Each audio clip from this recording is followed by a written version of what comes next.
Hello, my name is Haley. I live in Asbury, Iowa with my husband. We've been married for 2 years. He's a mechanical engineering student. I graduated in December at Northeast Iowa Community College. And I got my RN in January. And I've been working on an inpatient surgical services unit in Dubuque.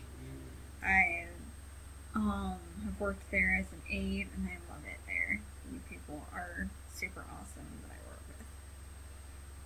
I am looking forward to this class. This is only my second term at Upper Iowa, and I'm excited to learn more and um, learn techniques that will help me as a nurse as I continue forward in my career.